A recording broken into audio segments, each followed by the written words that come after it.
하나님께서 오늘 우리에게 주시는 말씀을 함께 보도록 하겠습니다. 히브리서 10장 38절부터 11장 12절입니다. 신약성경 364쪽입니다. 하나님 말씀 히브리서 10장 38절부터 11장 12절 말씀 함께 보겠습니다. 나의 의인은 믿음으로 말미암아 살리라. 또한 뒤로 물러가면 내 마음이 그를 기뻐하지 아니하리라 하셨느니라. 우리는 뒤로 물러가 멸망할 자가 아니요 오직 영혼을 구원하며 이르는 믿음을 가진 자니라. 믿음은 바라는 것들의 실상이요 보이지 않는 것들의 증거니 선진들이 이로써 증거를 얻었느니라. 믿음으로 모든 세계가 하나님의 말씀으로 지어진 줄 우리가 아나니 보이는 것은 나타난 것으로 말미암아 된 것이 아니니라. 믿음으로 아벨은 가인보다 더 나은 제사를 하나님께 드림으로 의로운 자라 하시는 증거를 얻었으니 하나님이 그 예물에 대하여 증언하심이라. 그가 죽었으나 그 믿음으로써 지금도 말하느니라. 믿음으로 에녹은 죽음을 보지 않고 옮겨졌으니 하나님이 그를 옮기심으로 다시 보이지 아니하느니라. 그는 옮겨지기 전에 하나님을 기쁘시게 하는 자라 하는 증거를 받았느니라. 믿음이 없이나 하나님을 기쁘시게 하지 못하나니 하나님께 나아가는 자는 반드시 그가 계신 것과 또한 그가 자기를 찾는 자들에게 상 주시는 이심을 믿어야 할지니라. 믿음으로 노아는 아직 보이지 않는 일에 경고하심을 받아 경외함으로 방주를 준비하여 그 집을 구원하였으니 이로 말미암아 세상을 정죄하고 믿음을 따르는 의의 상속자가 되었느니라. 믿음으로 아브라함은 부르심을 받았을 때 순종하여 장래의 유업으로 받을 땅에 나아갈새 갈 바를 알지 못하고 나아갔으며 믿음으로 그가 이방의 땅에 있는 것 같이 약속의 땅에 거류하여 동일한 약속을 유업으로 함께 받은 이삭 및 야곱과 더불어 장막에 거하였으니 이는 그가 하나님이 계획하시고 지으실 터가 있는 성을 바랐습니다. 믿음으로 사라 자신도 나이가 많아 단산하였으나 잉태할 수 있는 힘을 얻었으니 이는 약속하신 이를 미쁘신 줄 알았습니다. 이러므로 죽은 자와 같은 한 사람으로 말미암아 하늘의 허다한 별과 또 해변의 무수한 모래와 같이 많은 후손이 생육하였느니라. 아멘. 참으로 믿음은 위대합니다. 이 믿음에 대해서 오늘 본문 11장 1절에서는 믿음은 바라는 것들의 실상이요 보이지 않는 것들의 증거라 이렇게 말씀하고 있죠. 쉬운 성경에서는 이렇게 번역하고 있습니다. 같이 한번 읽어볼까요? 믿음은 우리가 바라는 것들에 대해서 확신하는 것입니다. 또한 보이지 않지만 그것이 사실임을 아는 것입니다. 아멘. 그래요. 믿음이 이처럼 내가 바라는 것들에 대해서 확신을 갖는 것이다 그랬는데 그 확신은 나의 어떤 감정의 확신을 말하는 것이 아닙니다. 본래의 단어 의미는 보증이라는 뜻이 보증. 하나님이 보증이 되신다는 거예요. 내가 바라는 것을 완전히 얻은 것으로 보증해 주는 게 믿음이라는 겁니다. 이 믿음이 내가 지금 눈앞에 보이지는 않는데 마치 내가 원하는 것이 실제로 그대로 있다는 사실을 그냥 아는 것을 믿음이라 그랬어요. 안 보여요. 지금 아무것도 이루어지지 않았어요. 근데 내가 바라는 것을 그냥 그대로 사실임을 그냥 그대로 아는 거예요. 이게 믿음이에요. 와, 내가 바라는 것이 사실이구나. 그래요, 여러분. 믿음으로 사는 사람들에 대한 이야기가 이 히브리서 11장에 있습니다. 이 믿음이 얼마나 정말 놀라운가에 대해서 간단하게 기록하고 있지만 그 속에 담긴 이야기들을 우리가 성경을 통해서 확인해 보면 정말 대단한 이야기들이죠. 네, 그런 믿음으로 살아가는 사람들의 모습을 우리가 성경 속에서도 보지만 우리의 삶을 통해서도 보게 되죠.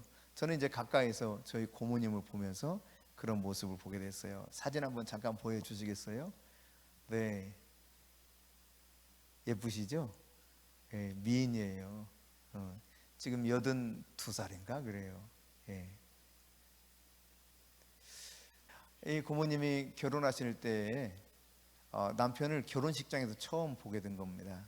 저희 할머니께서 결혼식 다 잡아놓고 너 시집 가라 했는데 누군 줄도 모르고 시집 가는 날 남편을 처음 본 거예요. 예식장에서. 지금 만일 이렇게 하라고 하면 과연 젊은이들이 할 수 있을까요? 난리 나겠죠. 근데 그 시대에 이제 뭐 그런 경우들이 어쩌다 한 번씩 있었던 것 같아요. 어쨌든 그렇게 해서 시집을 갔는데 가보니 이제 이혼 이후에 전처의 소생이 셋이 있는 집안이었던 겁니다.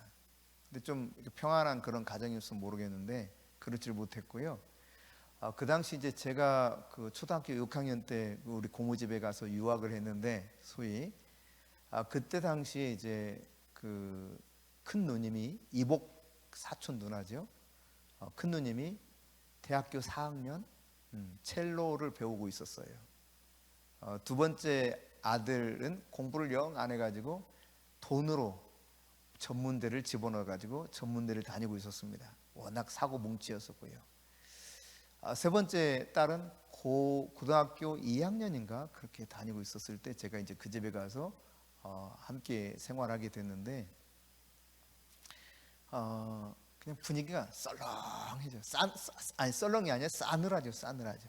예, 첼로를 배우고 있던 그 큰 누님은 그냥 아무 말 없이 전혀 누구에게도 아는 체 하지 않고 자기 방으로 쑥 들어갔다가 그냥 나갔다 이것만 합니다. 밥도 거의 같이 먹질 않았어요. 밥상에서 같이 앉아서 먹은 기억이 나질 않아요. 그 누나는. 둘째 형님은 난폭하기 이를 데 없었습니다. 거의 뭐 일주일에 몇 차례 술 취해서 집에 들어오면 집안의 여러 가지 물건들을 때려 부시기도 하고 또 고모나 고모부가 안 계실 때는 우리를 집합시켜서 몽둥이로 야구방망이로 때리기도 했어요.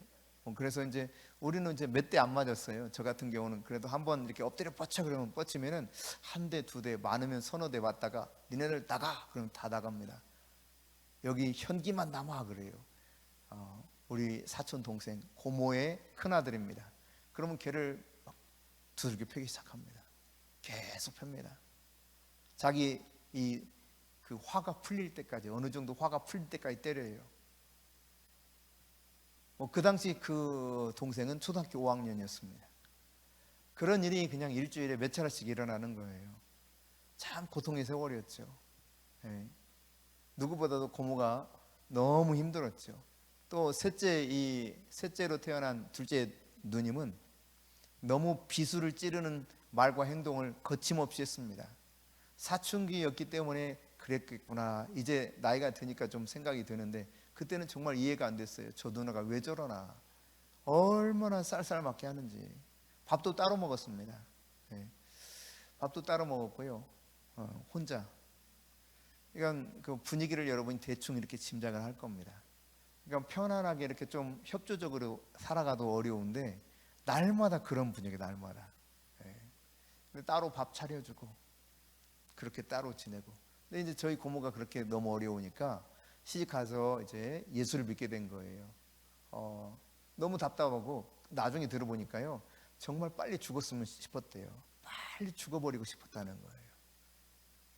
그러다가 부흥회에 초대를 받은 겁니다. 전도를 받은 거예요. 근데 부흥회 첫날 가가지고 성령의 불을 받았어. 첫날부터. 그래서 이제 불의 사람이 된 겁니다. 그리고 이제 기도하기 시작한 거죠. 새벽마다 하나님 앞에 나가서 부르짖어 기도하고 그리고 또 아침에 다 도시락 뭐 2개씩 싸서 보내고 우리 고모 쪽에서는 제가 그 집에 가 있었고 또 시댁 쪽에서는 3명이 와 있었어요. 그리고 이제 전처의 소생 셋 그리고 우리 고모의 자녀 셋 10명입니다. 네, 그 10명 이렇게 지냈으니까요.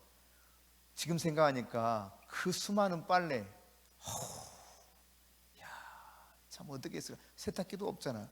나중에 지내다가 통돌이라고 해가지고 짤순이 같은 거 하나 나왔어요. 그나마도 그거 있어서 좀 이렇게 일손이 덜어지는.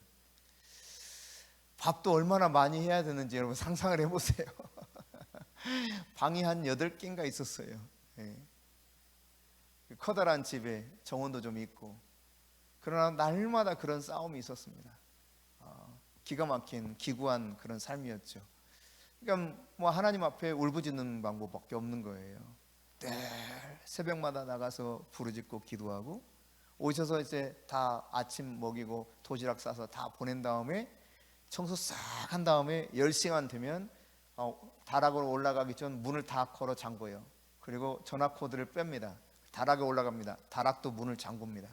그리고 거기에서 내려오잖아요. 보통 2시간에서 3시간 계속 혼자 찬송하고 기도하고 말씀 읽고 예, 그렇게 몸부림치면서 지냈었어요. 야, 저 이복 그 누님과 형들이 과연 진짜 제대로 살아갈 수 있을까 할 만큼 좀 이렇게 제 눈에 보기에도 이렇게 악하다, 참 힘들다 하는 것을 느끼면서 자랐는데, 제가 몇 년 전인데요, 한 3, 4년 전일 거예요. 저희 그 큰 누님, 이복 사촌 누님이 저에게 연락이 왔어요. 장 목사님, 저한테 어떻게 연락처를 알아가지고 연락이 왔더라고요. 누구시냐고 그랬더니 저 판순이에요, 김판순. 그래요. 저희 큰 누님이 깜짝 놀랐죠. 아니 누님 웬일이세요? 말씀 낮추세요. 아니 목사님께 어떻게 그렇게 하냐고.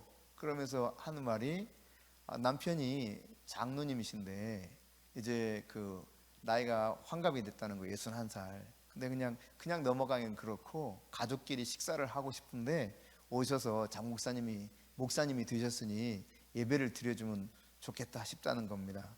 그래서 제가 흔쾌히 허락을 했죠. 가서 예배를 드립니다. 예배를 드리면서 제가 그동안의 소식을 짤막하게 듣는 거예요.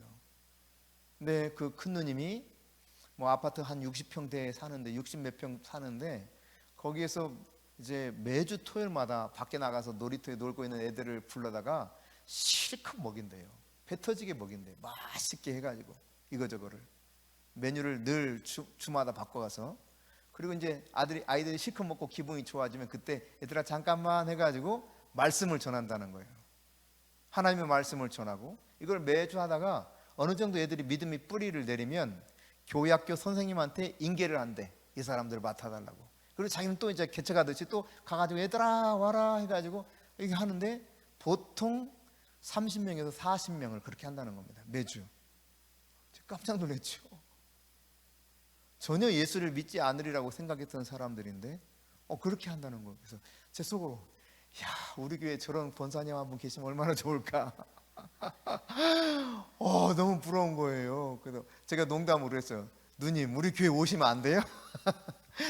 그랬는데 이제 그 둘째 형님 같은 경우는 정말 난폭했거든요. 거침없이 막 발로 차고 때리고 몽둥이질하고 이랬으니까요. 어린애들 붙잡아 놓고. 그 형님이 예수를 믿으라고 생각을 못했죠. 근데 예수를 믿고 계시는 거예요. 그것도 겉껍데기 신앙인이 아니라 신실한 성도로 바뀌어 있어요. 제가 깜짝 놀랐습니다. 셋째 누님 맨날 비웃고 막 이랬던 아주 그냥 정말 사이코같이 여겨졌던 누님. 그 누님도 정말 예수를 잘 믿고 있는 거예요. 얼마나 놀랐는지 모릅니다. 게다가 이분들이요, 저희 고모님한테 꼬박꼬박 어머님 하면서 그 진심을 담아서 표현하는 말을 들었을 때 저는 진짜 충격이었습니다. 와, 사람이 저렇게도 바뀔 수가 있구나. 믿음의 힘이 위대하구나 진짜. 기도로 믿음으로 살았던 그것이 얼마나 위대한가. 그토록 맞던 내 사촌 동생, 저보다 한 살 어리거든요. 그 사촌 동생이 정신과 의사로서 아주 유명해졌습니다. 네. 참 기가 막힌 이야기들이죠. 여러분 믿음은 바라는 것의 실상이 돼요. 보지 못하는 것의 증거가 믿음입니다. 여러분이 믿음을 포기하지 마시고 믿음으로 사실 수 있기를 바랍니다. 만일 믿음이 없다면 성경 말하고 있죠. 믿음이 없이는 하나님을 기쁘시게 할 수 없다. 사실 우리는 하나님의 기쁨조로 창조된 거예요. 여러분 맞아요 틀려요? 하나님의 기쁨조가 바로 우리들입니다. 그래서 이사야 40장에 보면은 우리로 하여금 하나님을 찬송을 부르게 하라고 우리를 지으셨다 그랬잖아요. 다시 말해 하나님의 기쁨조가 우리야. 근데 하나님의 기쁨조는 어떻게 살아야 되느냐? 믿음을 가지고 살아야 된다는 거예요. 믿음이 없이는 절대로 하나님을 기쁘시게 할 수 없다. 그러면 뭘 믿는 것인가? 하나님이 계신 것을 믿는 거다. 하나님 계시는구나. 이걸 믿어야 된다는 거예요. 첫 번째. 여러분 하나님 계십니다. 살아 계셔요. 그분은 다 듣고 계십니다. 보고 계십니다. 애굽의 백성들을 다 보고 계셨고 그들이 부르짖는 소리를 다 들으셨습니다. 그래서 때가 되었을 때 하나님께서는 모세를 그곳에 보내서 저들을 출애굽하게 도우셨던 분이 하나님이십니다. 하나님은 살아계셔요. 듣고 계세요. 보고 계세요. 그 하나님이 그냥 살아계시는 존재가 아니라 자기를 찾는 자들에게 상 주시는 이심을 믿어야 된다. 이것이 성경입니다. 여러분, 부지런히 하나님을 찾으면 반드시 하나님이 상을 주십니다. 보상해 주셔요. 이 하나님을 여러분이 절대로 잊지 마십시오. 이 하나님 붙드세요. 믿음으로 붙드세요. 믿음이 우리에게 가져다는 유익이 참 많습니다. 그 중에 우리가 읽었던 본문을 중심으로 야, 믿음이 이렇게 유익하구나 라고 하는 것들을 생각해 보려고 합니다. 먼저 10장 39절입니다. 같이 읽어보겠습니다. 우리는 뒤로 물러가 멸망할 자가 아니요 오직 영혼을 구원하미려는 믿음을 가진 자니라. 여러분, 원수 마귀는요 도둑질하고 죽이고 멸망시키려고 끊임없이 시도하죠. 요한복음 10장 10절에 말씀하고 있는 것처럼. 근데 우리는 멸망할 자가 아니라는 거예요. 멸망할 자가 아니다. 도리어 구원에 이르는 믿음을 가진 자다 그랬습니다. 여러분, 멸망시키려고 시도하는 사단의 괴계를 철저하게 무너뜨려 버릴 수 있는 게 믿음이에요. 이 믿음을 우리에게 하나님이 선물로 주신 겁니다. 사단은 지금도 끊임없이요 우리로 하여금 불화살을 쏘면서 두렵게 합니다. 현실의 위기를 겪으면서 불안하게 만듭니다. 절망스럽게 만들죠. 내 영혼이 핍절하게 만들고 나를 파괴하려고 하는 시도를 끊임없이 합니다. 그러나 여러분, 이러한 영적인 전투가 실질적으로 벌어진다 할지라도 여러분이 그 위협하는 원수의 불화살에 주눅들 필요가 전혀 없습니다. 만일에 여러분이 두려움을 가지고 주눅들어서 뒤로 돌아서는 순간 실상 맞아 죽는 거예요. 하나님의 전신갑주를 입으라, 에베소 6장 11절 이하에 말하고 있는데, 거기 전신갑주는요 앞에만 이렇게 보호를 할 수 있는 그러한 갑주입니다. 뒤에는 없어요. 뒤돌아서면 죽는 겁니다. 오늘 원수가 어떠한 시도를 하면서 우리를 무너뜨리려고 한다 할지라도 우리가 믿음으로 전진하면 사실은 원수 마귀는 갑자기 너무 당황하는 거예요. 아니, 저러지 않아야 되는데 왜 저렇게 반응하지? 이런 거죠. 빌립보에서 복음을 전하던 바울과 실라, 저들이 귀찮게 하면서 따라다니면서 했을 이렇게 귀찮게 하는 귀신 들린 여종이 하나 있었죠. 그래서 할 수 없이 그 여종에게 들린 귀신을 내어 쫓았습니다. 그로 인해서 어떤 결과가 벌어집니까? 이 여종은 귀신으로부터 해방을 받았지만 이 귀신 들린 여종을 통해서 저물침으로 말미암아 많은 이익을 얻었던 주인들은 큰 손해가 온 거예요. 그래가지고 바울과 실라를 고발하죠. 그래서 감옥에 들어가게 됩니다. 채찍으로 맞고 그냥 여기저기 터진 채 쇠고랑이 차여서 감옥에 들어갑니다. 그런데 여러분, 원수는 이렇게 인생을 도둑질하고 죽이고 멸망시키는 시도를 다양하게 해요. 근데 바울과 실라가 어떤 태도로 마주했습니까? 그러니까 원수의 계획대로 하면 진짜 이게 도대체 뭔 일이야? 짜증나 죽겠네. 진짜 하나님이 도대체 뭐 하시는 거야? 원망하고 막 불평하고 절망하고 뭔가 했어야 되는데, 두려워하고 그랬어야 되는데, 불안에 떨어야 되는데 전혀 그렇지 않고요. 도리어 어떻게 합니까? 하나님을 찬송해요. 그러니까 마귀 입장에서는 이 녀석들 정신 나간 거야. 마귀가 도대체 자기들의 계산하고 전혀 맞지 않는 것이죠. 여러분, 그러니까 믿음으로 우리가 전진하게 되면 원수의 괴계를 단방에 무너뜨릴 수 있게 돼요. 원수의 계획이 수포로 돌아가 버리게 만드는 것이 바로 믿음인 것입니다. 그런가 하면 이 믿음은요, 히브리서 11장 6절에 보면 믿음이 없이 하나님 기쁘시게 할 수 없다 그랬잖아요.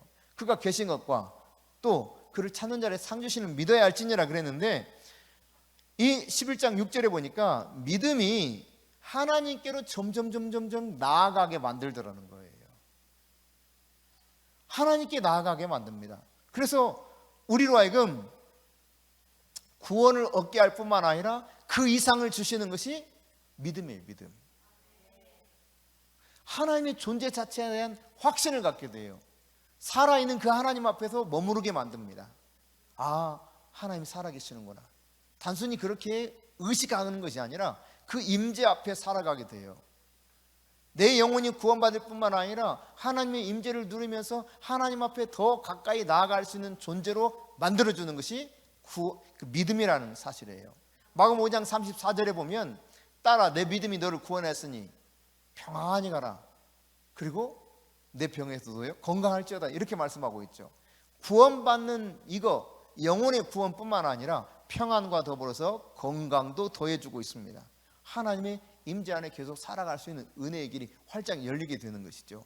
마가복음 10장 51절 52절에 보면은 맹인 바디메오가 주님으로부터 약속을 받아요. 선생님 나도 좀 보기를 원합니다. 그랬더니 예수님이 내 믿음이 너를 구원했다 그러면서 뭐라고 선포합니까? 그렇게 선포한 즉시 어떤 일이 일어나요? 네가 구원받았는데 너 곧 보게 되었다는 겁니다. 그러니까 우리가 구원받으면서 동시에 일어나는 다양한 일들을 통해서 하나님께 더 가까이 나아가도록 돕는 것이 믿음이라는 사실이에요.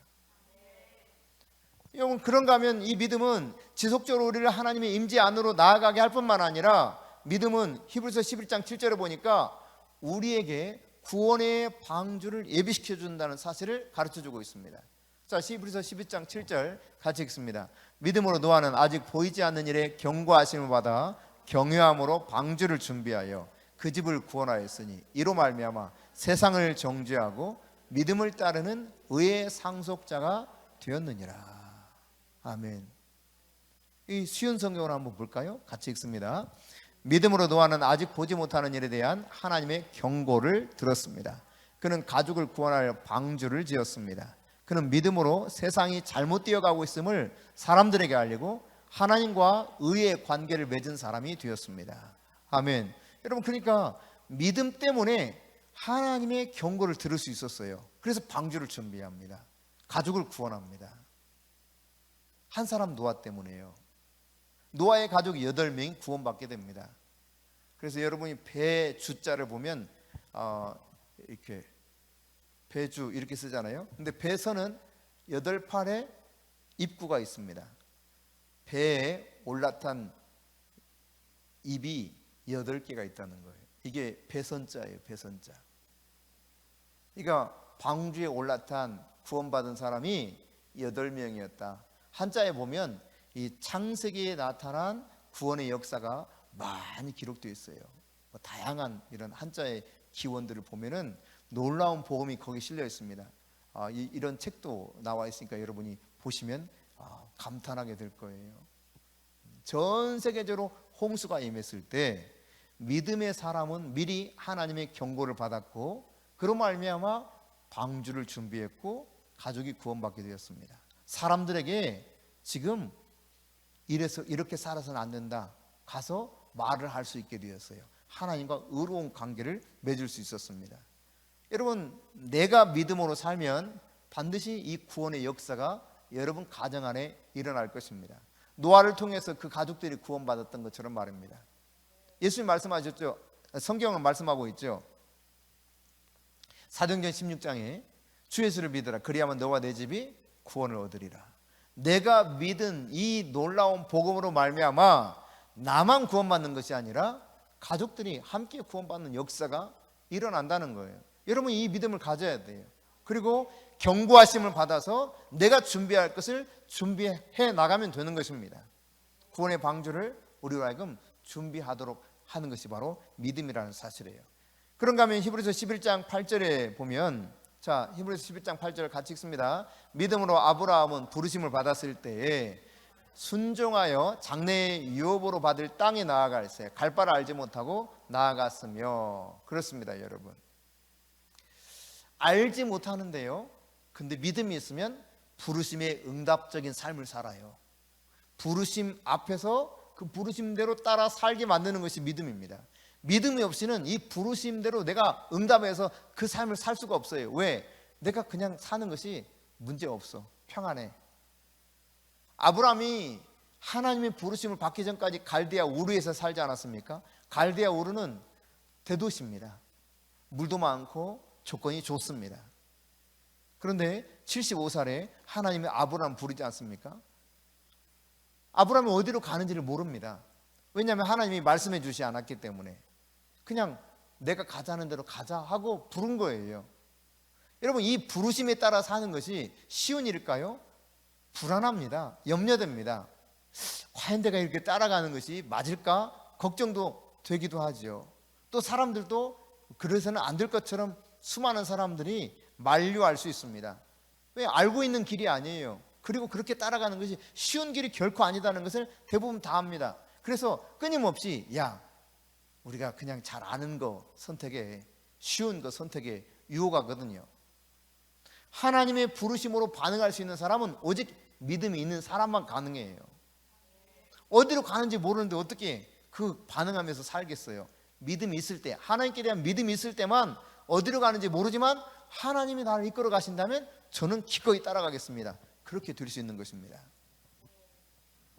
그런데 여러분, 중요한 것은 무엇이냐면 하나님이 이 세상에 우리를 보내셨을 때 부르심대로 세상에 보냈다는 사실이에요. 즉 소명이 있다는 이야기입니다. 소명, 콜링. 하나님 부르심이 있었기 때문에, 소명이 있기 때문에 세상에 보낸 거예요.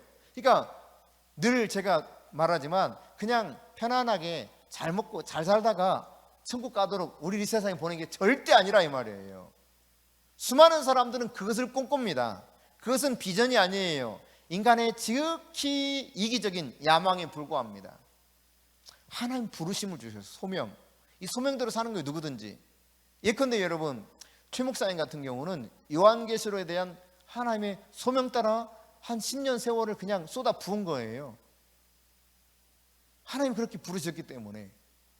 그 부르심이 아니면 이거 아무나 못하는 겁니다. 부르심대로 다 사는 겁니다. 그럼 그 소명대로 살 수 있게 만드는 게 뭐냐? 믿음이에요. 믿음. 하나님께 대한 믿음이 없으면 소명대로 살 수 없다니까. 누구든지 인간은 하나님과 이렇게 거리가 있고 믿음으로 반응하지 않으면 그냥 편안한 것을 다 좋아해요. 쉬운 길을 다 좋아해요. 그러나 내 안에 믿음이 있는 사람들은 하나님이 무엇을 원하든지 그 원하시는 그 길을 따라갈 수 있는 소명의 삶을 살 수 있게 되는 것이죠. 여러분, 안전한 곳을 떠나서 내가 알지 못하는 미지의 세계로 갈 때 비로소 거기에 하나님의 약속이 있는 겁니다. 거기 나가야 하나님의 부르신 대로 살 수 있는 거예요. 늘 우리는 안전한 것만 원한다니까. 안전한 거 그게 아니에요. 하나님과 같이 사는 것은 소위 모험. 믿음은 모험적인 겁니다. 믿음대로 사는 것이 순탄한 삶이라고 생각하면 안 됩니다. 순탄하지 않지만 평안한 삶이에요. 차이가 있어요. 이해되셔요? 순탄하지 않은 것처럼 보여. 근데 너무 평안하고 너무 기뻐. 이게 믿음의 삶 안에서 소명대로 살아가는 그런 삶이에요. 근데 이 소명대로 살아가게 될 때 하나님 나라에서 잘했다. 내가 너에게 맡긴 거 잘했네. 아우, 너 진짜 충성되게 잘했구나. 이러는 거예요. 근데 소명이 있는데 소명은 그냥 아유, 난 그런 거 너무 어려워. 난 좀 쉬운 걸대로 살아갈 거야.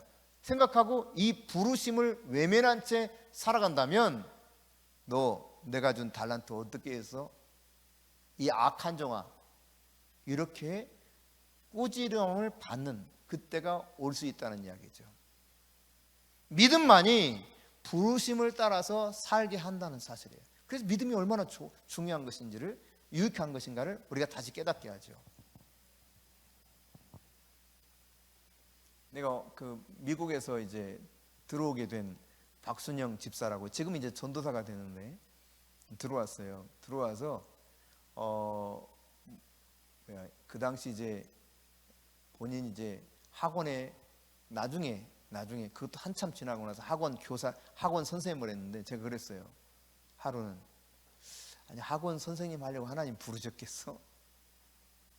아니, 미국에서 잘 나가는 뮤지컬 배우로 그냥 살지 뭐하러 여기 들어와서 학원 선생님을 해? 학원 선생님 하려고 하나님 부르셨겠어? 네, 이렇게 질문한 적이 있는데요. 아니, 부르심이 그거라면 괜찮죠. 그게 확실하다면. 근데 제가 느끼기로는 그건 아니었거든요. 학원 선생님 하려고 그 잘 나가는 뮤지컬 배우 미국에서 기꺼이 불러가지고 학원 선생님 여기서 시키려고, 그것도 학원 선생님 초짜니까 이게 말이지 별로 그렇게 인기도 없어. 그런 학원 선생님 시키려고 불렀겠어 한국으로? 그랬더니 그건 그런데요, 먹고 살아야잖아요. 하면서 수년간 이렇게 학원 선생님 하다가 하여튼 뭐 그 이후에 잘 모르겠는데 어쨌든 약간의 어려움들을 맞으면서 나중에 들으니까 신학을 했더라고요. 총신대 신대원을 하고 지금은 이제 전임 전도사가 되어서 부산의 한 교회에 사역을 하고 있는 모습을 전화로 이렇게 듣게 되었는데, 여러분 부르심이 있어요. 부르심. 아마 그 길을 절대 안 가려고 했겠죠. 자신의 그 아버님도 목사님이셨고 아주 충성스럽게 사역하다가 스트레스 몽땅 받으시고 일찍 돌아가시는 모습을 봤기 때문에 절대로 자기는 그렇게 살고 싶어 하지 않았을 겁니다. 근데 부르심이 있거든요. 부르심. 우리의 부르심 뭔가, 이게 중요한 거예요. 나를 향한 하나님의 부르심, 이것을 발견하고 살게 하는 것이 뭐냐? 믿음. 자, 그런가 하면 여러분, 믿음은 히브리서 11장 11절입니다. 같이 읽습니다.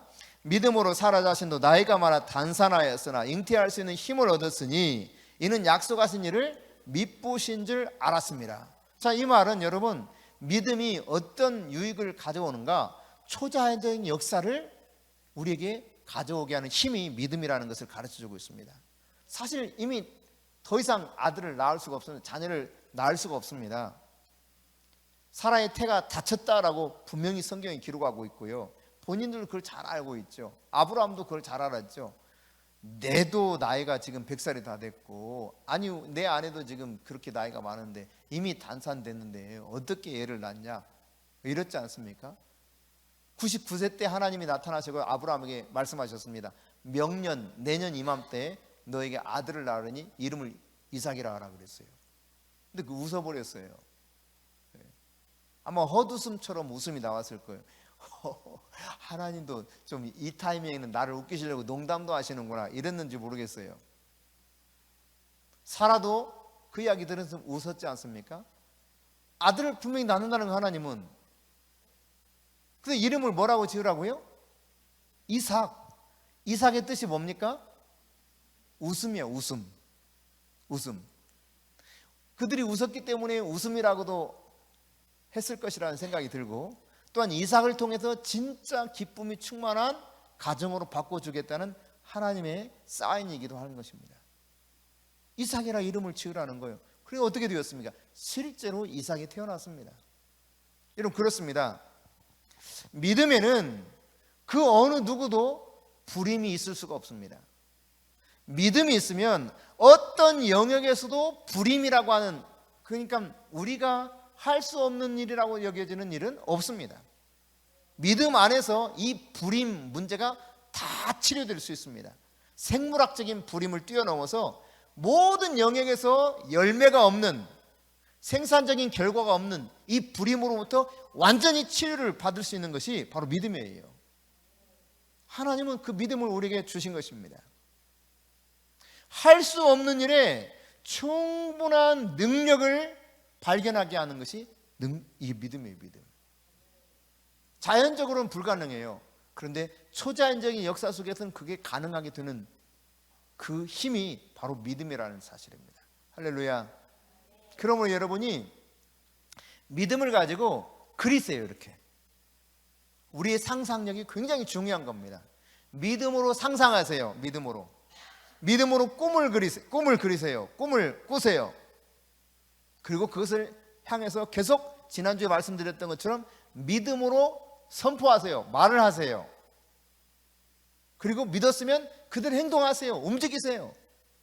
그리고 그렇게 했으면 이미 이루어진 일을 그대로 받아들이세요. 그리고 실제로 그 일이 일어나거든 하나님께 감사하면서 그 놀라운 은혜를 증거하며 사실 수 있기를 바랍니다. 믿음은 초자연적인 역사를 우리 인생 가운데 풀어놓습니다. 할렐루야. 정말 놀라운 것들이죠. 네.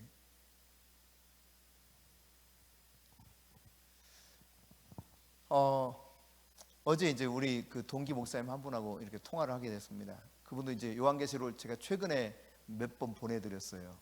그랬더니 이분 강의 잘하시네. 누구예요? 그래서 제 아내입니다. 그랬어요. 근데 또 잊어버려봤나 봐. 또다시 근데 이분 누구예요? 또다시 왔어 문자가. 제 아내라니까요. 근데 강의 어디서 해요? 그 강의 들으면 좋겠는데.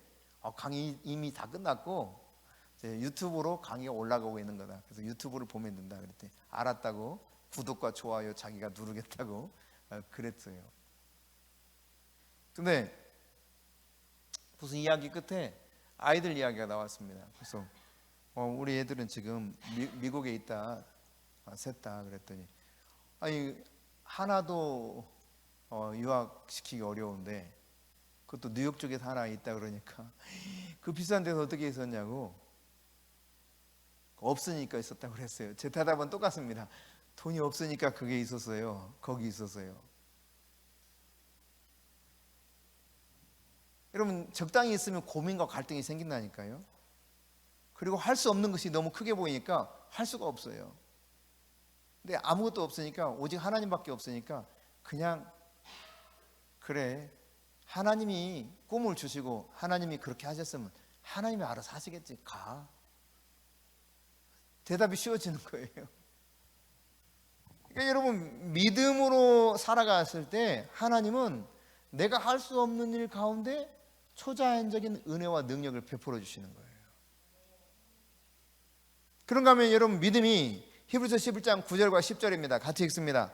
믿음으로 그가 이방의 땅에 있는 것 같이 약속의 땅에 거류하여 동일한 약속을 유업으로 함께 받은 이삭 및 야곱과 더불어 장막에 거하였으니 이는 그가 하나님이 계획하시고 지으실 터가 있는 성을 받았습니다. 아멘. 여러분 하나님을 신뢰하고 믿음 안에서 한 걸음 한 걸음 전진하게 되면은 하나님께서 길을 보여주셔요. 길을. 처음에는 보이지 않더라도 또 그 믿음으로 걸어가는 길에 실수가 있을 수 있습니다. 아브라함이 여러분 몇 차례 실수하잖아요. 막 본래는 본토 친척 아비 집을 떠나 내가 너에게 지시하는 땅으로 가라. 이게 하나님 명령이었잖아요. 근데 어떻게 합니까? 갈 때 그냥 혼자 갔습니까? 아니에요. 자기 친척을 데리고 갑니다. 그렇죠? 네, 자기 아버지도 데리고 갑니다. 그래서 하란에서 한동안 머무르죠. 죽을 때까지는 아버지 데려가 죽을 때까지는 움직이지를 못했어요. 그때서야 비로소 다시 하나님 말씀 따라서 다시 움직이기 시작합니다. 그런가 하면 여러분 자기 조카 롯을 또 데리고 왔었죠. 그러니까 본토 친척 아비 집을 떠나라 그랬는데 이게 안 된 거예요. 출발부터 삐그덕삐그덕 거린 겁니다. 그 결과가 늦춰지고 또 한편 조카 롯 때문에 나중에 어떤 일이 벌어집니까? 다툼이 생기죠. 그로 인해서 갈라섭니다. 갈라서는데 그것으로 끝난 것이 아니었습니다. 소돔과 고모라 성이 불과 유황으로 완전히 그렇게 심판을 받은 이후에 롯이 소알이라고 하는 작은 성으로 피신해서 겨우 목숨 건지지 않습니까? 근데 그 이후에 어떻게 됩니까? 딸들이 작은 딸, 큰 딸, 아버지 술 실컷 취하게 만들어서 그 관계 속에서 자녀를 낳았습니다. 모압과 베남이라고 하는 자녀를 낳았죠. 그들이 모압과 암몬족 속이에요. 이런 모압과 암몬족 속 결국은 어떻게 됩니까? 이스라엘과 대적하는 족속으로 서게 되는 것을 우리가 성경을 통해서 역사를 통해서 보게 돼요. 그러니까 사실 실수하고 막 어떻게 보면 혼란스럽고 뭐 문제가 생겨요. 그럼에도 불구하고 믿음을 가지고 계속 살아가는 동안 하나님께서는 이렇게 하나님 인도하셨구나. 그 길을 마침내 보여주신다 이 말이에요. 하나님의 약속이 있긴 있어요. 근데 약속을 어떻게 도대체 이 약속을 내가 어떻게 성취해낼 수 있단 말이야? 이런 생각이 들 수 있습니다. 그러나 여러분 염려하지 않아도 돼요. 왜? 하나님께는 방법이 있어요. 하나님이 주장하시고 인도하시는 가운데 마침내 그 약속이 이루어지는 그때가 오는 것을 보게 만드시는 분이 하나님이신 것입니다. 믿음으로 여러분이 하나님과 잘 연결되어 있기를 바랍니다. 그래서 하나님의 약속을 그냥 붙들고 계세요. 그러면 모든 약속이 이루어지는 그때가 하나님의 방법, 하나님의 전략으로 성취되어 가는 것을 여러분이 경험하게 되는 때가 반드시 올 것입니다. 네, 하나님 그렇게 하십니다. 자, 그런가 하면 여러분 12절입니다. 같이 읽겠습니다. 이러므로 죽은 자와 같은 한 사람으로 말미암아 하늘의 허다한 별과 또 해변의 무수한 모래와 같이 많은 후손이 생육하였느니라. 아멘. 여러분 우리가 믿으면 약속은 현실이 돼요. 도저히 안 될 것 같은 일인데 내가 믿잖아요. 그리고 하나님이 약속해 주셔요. 내가 믿으면. 그 약속이 너무 허황되게 보일 수도 있어요. 그런데 하나님은 내가 믿으면 현실이 되게 만들어 주십니다. 같이 고백해 봅시다. 내가 믿으면 하나님의 약속이 현실이 된다. 현실이 돼요. 현실이. 와, 하나님 이렇게 하셨구나. 마침내 그 현실을 내가 마주하는 순간 정말 생물학적으로는 불가능했어, 아브라함이. 그런데 하나님이 태를 갑자기 열어버리잖아요. 그리고 아브라함 100세 때에 아들을 얻게 만듭니다. 이 이삭을 통해서 여러분 어떻게 됩니까? 야곱과 에서가 태어나고, 야곱을 통해서 12 자녀가 태어나고, 그 12지파를 형성해서 이스라엘 나라를 만들어 가잖아요. 이렇게 하나님은 놀랍게 이 아브라함이 믿었던 믿음 하나 때문에 그를 향한 약속이 현실로 이루어지게 만들었어요. 그리고 아브라함에게 말씀했습니다. 너를 축복하는 자 내가 축복할 것이고, 내가 너를 저주하는 자 저주할 거다. 여러분 어떻게 되었습니까? 성경에서도 역사 안에서도 이 일이 그대로 이루어졌습니다. 약속은 믿음 안에서 현실이 됩니다. 아무리 불가능한 것처럼 보일지라도 하나님이 약속하셨다면 그대로 되는 것입니다. 그 약속이 어디에 있습니까? 성경에 있는 거예요. 그러니까 성경의 약속들을 여러분이 여러분 것으로 믿음으로 취하세요. 믿음으로 취할 수 있기를 바랍니다. 옥문도 열립니다. 죽은 자가 살아납니다. 눈먼 자가 눈을 뜹니다. 안전뱅이가 일어납니다. 전혀 가능성이 없이 완전히 단상되었던 그때에도 하나님이 태를 여셔서 생명을 출산하게 만듭니다. 이게 다 하나님의 방법이에요. 하나님이 일하시는 거예요. 하나님이. 그렇습니다, 여러분. 하나님이 하시는 일에는 제한이 없습니다. 우리가 창조된 목적의 일부 가운데 하나는 뭐냐면 나에게 주어진 약속이 성취되는 거예요. 하나님 우리 각 사람에게 약속을 주고 다 이 세상에 보내신 거예요. 소명과 약속이 다 있는 것입니다. 근데 그 약속이 온전하게 이루어지는 것이 하나님이 우리를 창조한 목적 속에 들어있다는 사실이에요. 그러니까 여러분, 하나님의 약속들을 내가 얼마든지 내 것으로 취해서 주장할 만한 근거가 성경 안에 있고, 그것이 나를 창조한 목적 속에 있다는 사실을 기억하십시오. 인생 모든 전반적인 부분에 있어서 하나님의 약속을 붙들 수 있기를 바랍니다. 이것을 믿으면 그대로 현실이 될 것입니다.